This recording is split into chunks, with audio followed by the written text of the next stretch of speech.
و ما نوح را به سوی قومش به پیامبری فرستادیم که قوم را به اندرز و پند بترسان پیش از آن که عذاب دردناک فرا رسد.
کنید و به لطف پروردگار امید داشته باشید و ترس از طوفان به دل راه ندهید و بدانید که وعده الهی بر آن است که مؤمنی دچار عذاب نگردد. خدایا ما را از قهر خود حفظ فرما. خدایا ما را از گناهان دور بدار.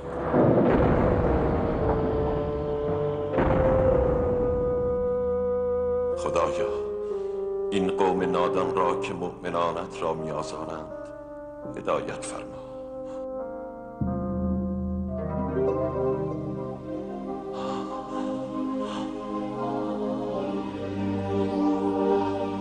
من جبرئیل فرشته خداوند هستم.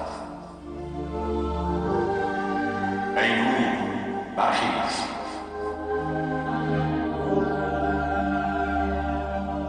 ای نوح برخیز. نمیتوانم، قومم مرا زخمی کردند.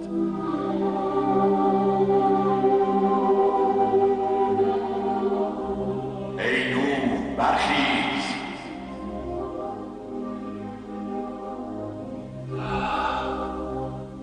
پاهایم توانی ندارد.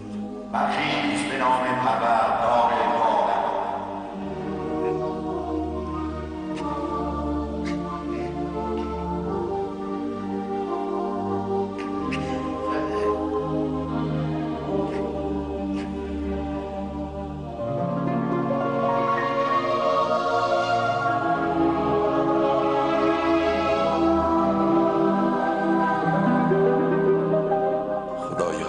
شکر میگویم.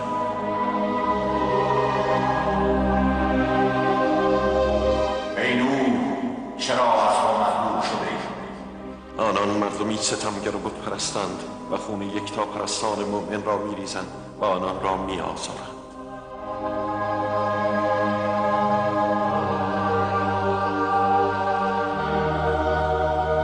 با نادانیشان مبارزه کن.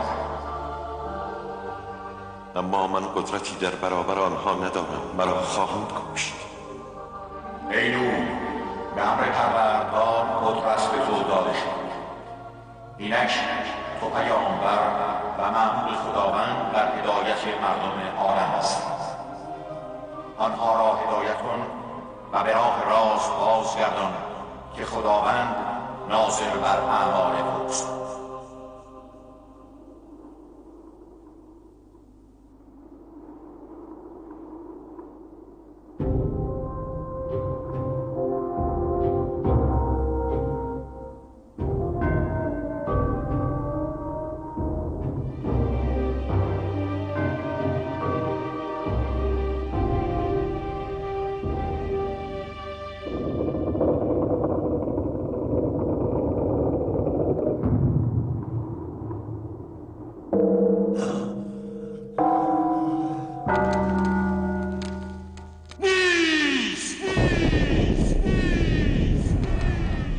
نیست جز خدای یکتا خدایی.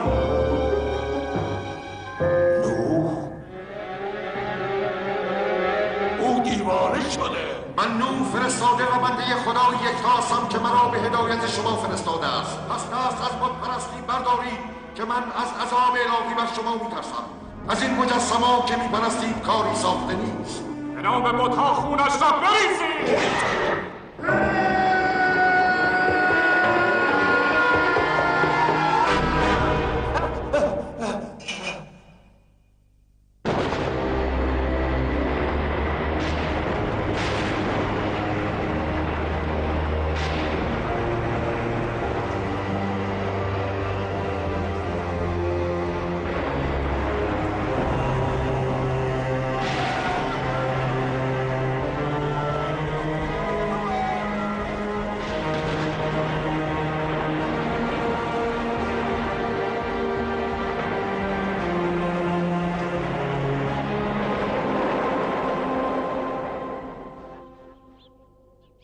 مردم بدانید که بت‌ها جز اشیایی بی جان نیستند و نمیتوانند کوچکترین تأثیری بر نظام و روند جهان آفرینش بگذارند.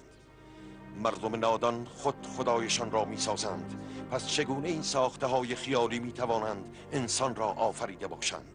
خدای یکتا انسان را به نیکوترین شکل آفرید و از روح خود در جسم او دمید. پس ای انسان ها، قدر و ارزش خود را بدانید و خود را در برابر خدایان خود ساخته خوار مکنید که این جز جهل و نادانی نیست. ای نوح، باز هم که گروهی بی‌نوا را جمع کرده و حرفهای کفرآمیز و بی ربطی میزنید. ای بت پرستان ثروتمند، به خود مباهات مکنید. مغرور نباشید که تا کنون ثروتتان جز به غرور و گمراهیتان نیفزوده است. چطور جرأت میکنی نوح؟ سنگسارشان کنید.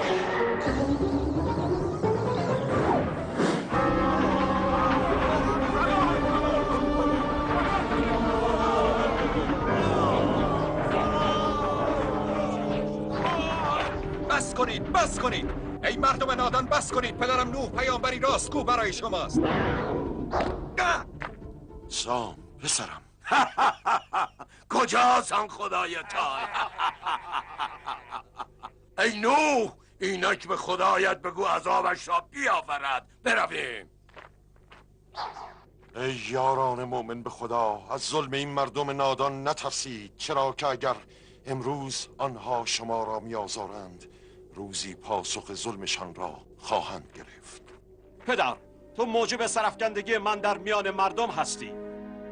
کنعان، حتی من که پسرت هستم نمیتوانم این حرفها را تحمل کنم.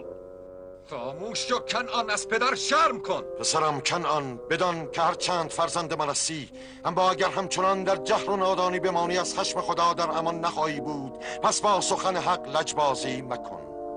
من به تو و خدایت اعتقاد ندارم. بگو خدایت عذابش را بیاورد. پروردگارا، زمینم باشتر جاهلان کافر شده که مؤمنان را میآزارند. خدایا، زمین را از وجود گناه و نااهلان پاک فرما، چرا که آنان خود خواستار عذاب تو شدند. نوح، خداوند به تو می‌فرماید که اینک وعده عذاب حتمی و نزدیک است. پس بساز آنچه به تو وعده می‌شود.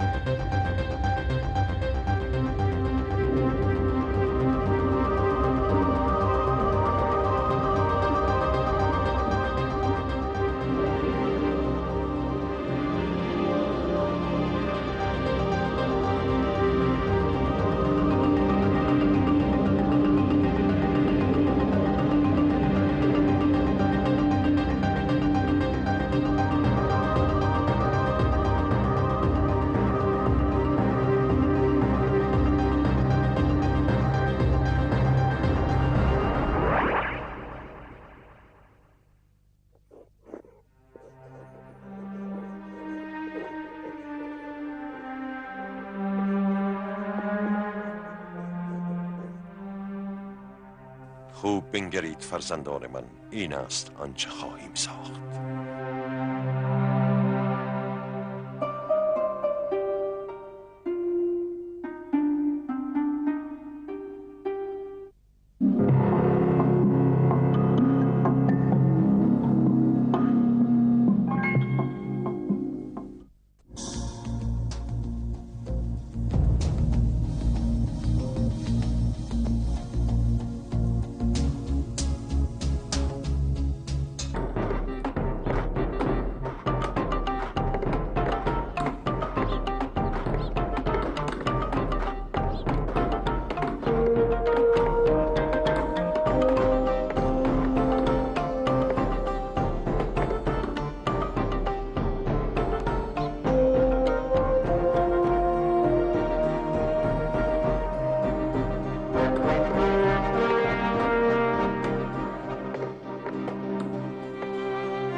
همه چیز درست و دقیق است.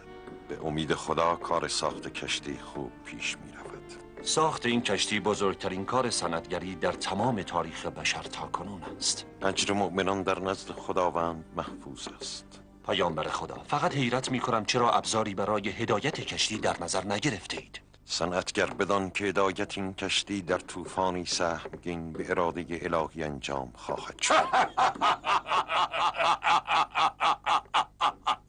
ای نو، تو و یارانت عقلتان را از دست داده اید؟ چرا در بیابان کشتی می سازید؟ دریا را از کجا می آوری که در آن کشتی سواری کنی؟ ای تو که ماهرترین نجار و صنعتگر این دیار هستی، چرا دیوانه شده و بدون دستمزد کار میکنی؟ لعنت خدا بر شیطان. گوش کن ای نجار، من حاضرم برای کار روی خانه جدیدم دستمزد خوبی به تو بدهم. این کار بیاج و موز را رها کن و به سوی ثروت بشتاب. از اینجا بروید. اینک شما ما را تمسخر میکنید، اما روزی پشیمان خواهید شد.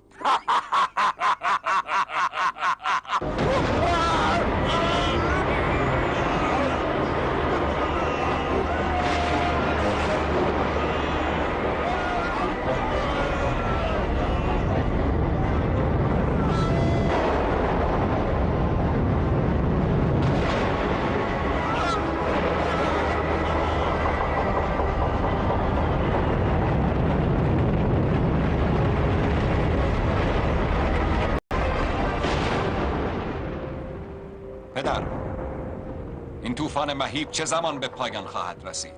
پیامبر خدا، آیا به راستی ما از این عذاب جان به در خواهیم برد؟ ای مؤمنان، مسافران این کشتی همگی آخرین بازماندگان نسل بشر هستند و بدانید که اراده الهی بر نابودی نسل موجودات قرار نگرفته. پس هرگاه که او اراده کند به سلامت بر ساحل نجات قدم خواهیم گذاشت.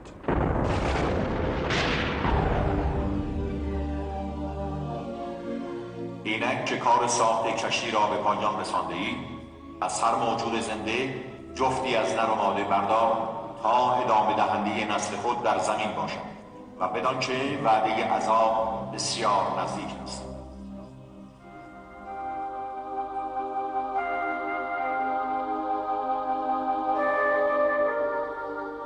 به اراده پروردگار مورچه ها اولین مسافران کشتی خواهند بود. فرزندم سامان ها را به کشتی ببر. اطاعت پدر.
به این کالاها نگاه کنید. اجناس بسیار مرغوبی برای معامله هستند. ما هم فیل‌هایی را که خواسته بودید برایتان آورده ایم. یک گاری پر از این کالاها را در عوض یک جفت فیل نر و ماده به شما می‌دهیم. آیا از این معامله رضایت دارید؟ فیل‌ها مال شما، اجناس از آن ما. برادر یافس، فیل‌ها را به کشتی ببر.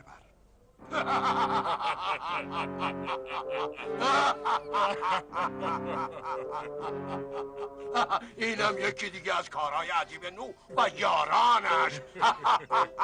دیوانه ها هیچ معلومی نیست دارن چه میکنن، عقلشان عیب کرده.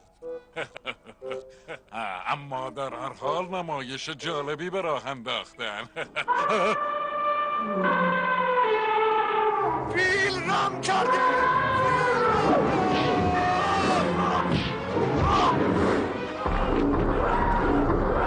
پدر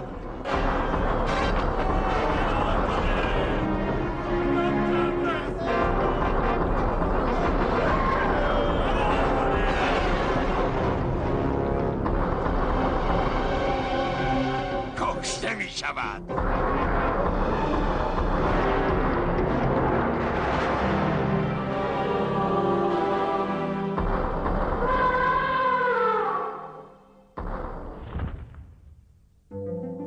تا به حال چنین چیزی ندیده بودم. این یک معجزه است.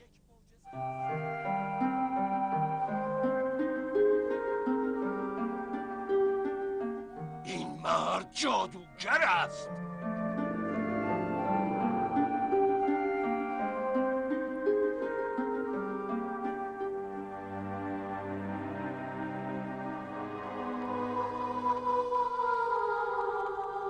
پروردگارا، گناهان ما را ببخشای و ما را به راه راست هدایت کن و قوم مرا از گمراهی نجات بده. پیامبر خدا که تویی برترین قدرت عالم. پیامبر خدا اتفاق بسیار عجیبی افتاده. خدایا مؤمنان را از خشم خود حفظ فرما. چه شده؟ چرا وحشت زده است؟ تنور پیامبر خدا، تا به حال چنین چیزی ندیدم. آب در تنور می جوشد.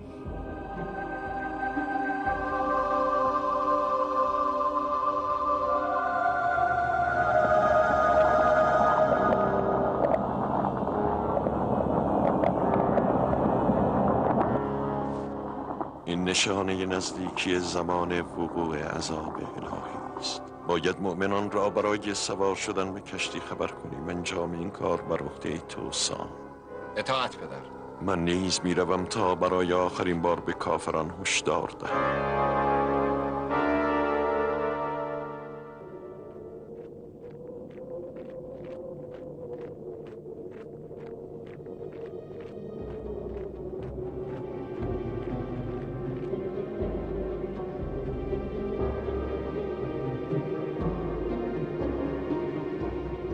این دیگر کیست پدر؟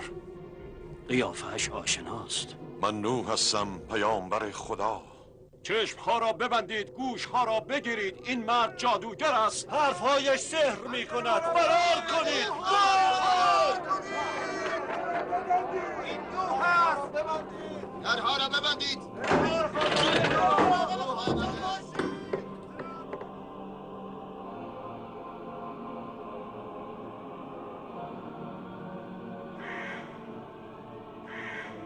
ای مردم، این آخرین سخن من با شماست. بدانید که عذاب الهی بسیار نزدیک است. نزد شما آمدم تا بگویم که دست از پرستش بت‌ها و رسوم غلط و گناه بردارید و لجبازی مکنید که من پیامبری راستگو برایتان هستم.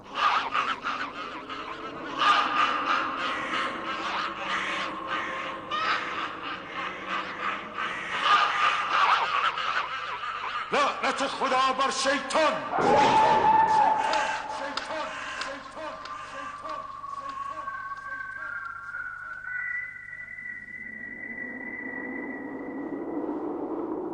ای مؤمنان به خدای یکتا، سال هاست که در راه تبلیغ یکتا پرستی رنج و مرارت بسیار کشیده اید. اینک هنگام قهر و عذاب الهی برای نابودی کفار بت پرست فرا رسیده است. پس به سوی کشتی نجاتتان بشتابید.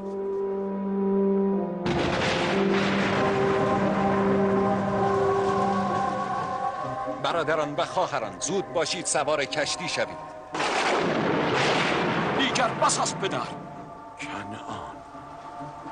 بس کن. چه کسی تا کنون دیده از باران دریا ساخته شود؟ هیچ کس تا کنون چنین چیزی ندیده، اما امروز انسان برای اولین بار شاهد قهر الهی خواهد بود.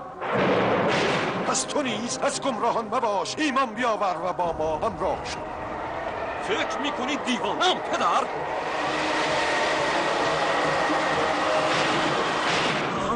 طوفان آن هم در این موقع سال؟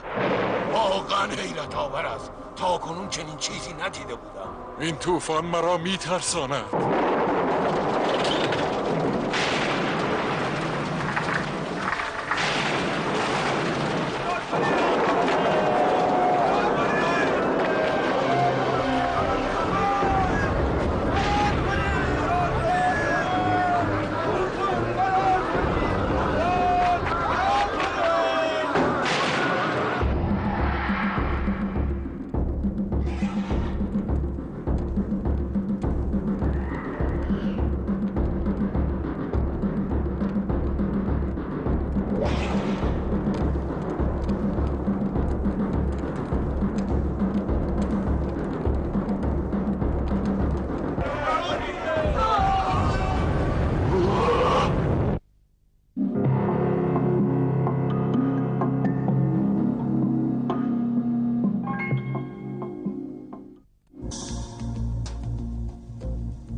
کنعان، نادان مباش، به خدا ایمان بیاور.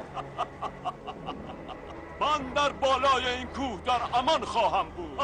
لجوج مباش، خود نیز میدانی که نجات نخواهی یافت.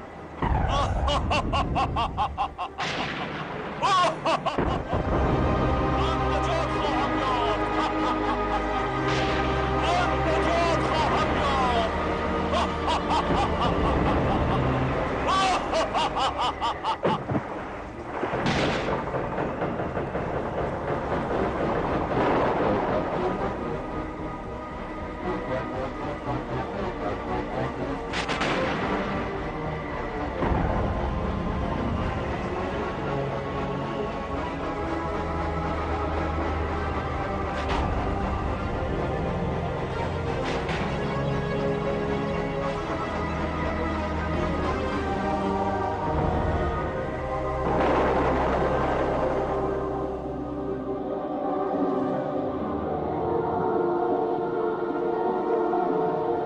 و به آسمان خطاب شد که باران را قطع کن.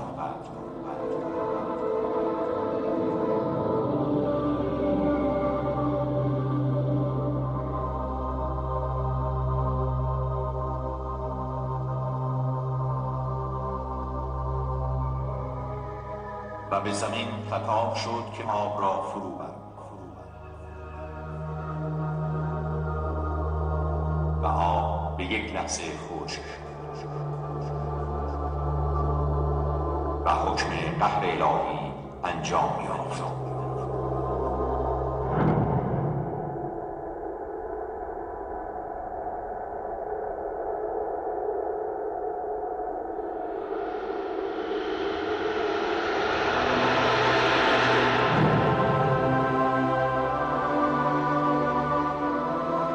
کشتی بر کوه جودی قرار گرفت.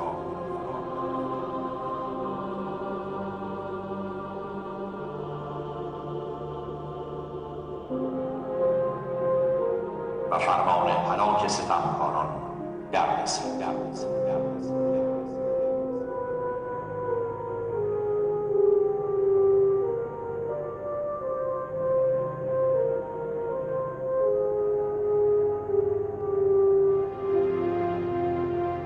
ای مؤمنان، حال که عذاب الهی انجام گرفته است، طوفان به پایان رسیده و کشتی به خشکی نشسته، پیش از آن که همراه با حیوانات بر زمین قدم گذاریم باید دریابیم آیا زمین آماده پذیرایی از موجودات شده است یا خیر.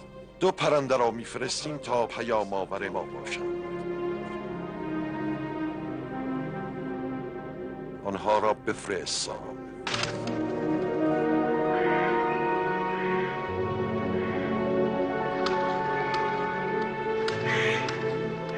ای یاران، اکنون تمامی بدیها و گناهان از زمین شسته شده و ما تنها بازماندگان بشر هستیم.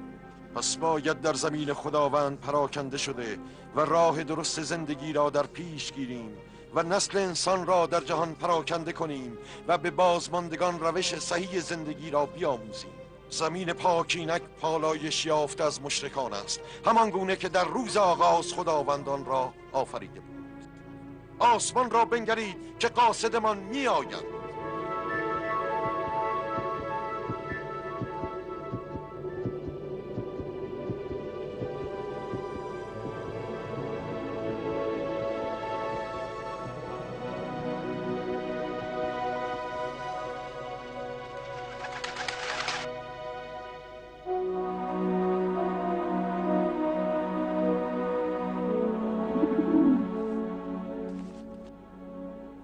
به خواست خداوند گیاهان رویدند و زمین سفره نعمات خود را گسترده است. حال می رویم و به امید پروردگار در زمین پخش می شویم. اما همیشه هوشیار باشید و ایمان خود را بسیار قوی کنید، چرا که شیطان همیشه در کمین است.